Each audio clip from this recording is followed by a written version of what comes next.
বাড়িতে একটা ছোট্ট পুজো করেছিলাম। অনেকদিন পুজো হয়নি, তাই ভাবলাম যে একটা ছোট্ট করে নারায়ণ পুজো করি।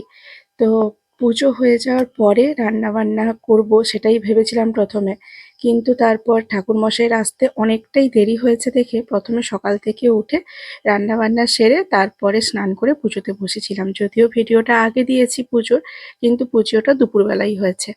তো কি কি রান্না করেছি দেখো, এখানে ঝিঙের পাতুরি করেছি, কিন্তু আরও একটু পাতলা করে কাটতে হতো, যেহেতু মানে পুজোর সরঞ্জামে সেখানে কাজে লাগতে হবে, তাই এতটা পাতলা করে আর কাটা হয়ে ওঠেনি। আর এদিকে দেখো পেঁয়াজ দিয়ে নুন হলুদ সর্ষে বাটা আর সর্ষের তেল আর কাঁচা লঙ্কা কুচি, এইটার যদি তোমরা চাও আমি বড় ভিডিও পরে একটা দিয়ে দেবো অবশ্যই। তবে হ্যাঁ, আমার একজন দিদি এখানে ফেসবুকের, উনি বলেছিলেন যে ঝিঙের পাতুরি উনি কখনো খাননি।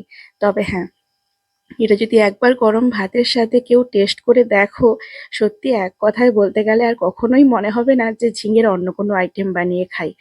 তো খোসা মানে ঝিঙার খোসার ভর্তাটাও দারুণ লাগে। আজকে যেহেতু আমার সময় ছিল না, তাই খোসাটা ফেলেই দিয়েছি, না হলে আমি পাতুরি বানিয়ে নিতাম।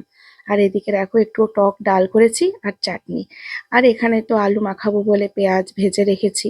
তো আলু মাখায় পেঁয়াজ ভাজা বড়ি ভাজা শুকনো লঙ্কা দিয়ে মাখিয়ে টক ডালের সাথে, মানে সত্যি কথা বলতে কি এক কথায় অপূর্ব। এটা করার দরকার ছিল না, কিন্তু যেহেতু খারাপ হয়ে যাচ্ছিল তাই ভাবলাম যে বানিয়ে নিই। তোমরা তো জানোই আমি একবারেই সবজি নিয়ে চলে আসি। আর এদিকে দেখো আমি যেহেতু একটু ঝাল ঝাল খেতে পছন্দ করি, তাই আমার আলু মাখাটায় আলাদা করে একটু লঙ্কা মাখিয়ে নিয়েছি।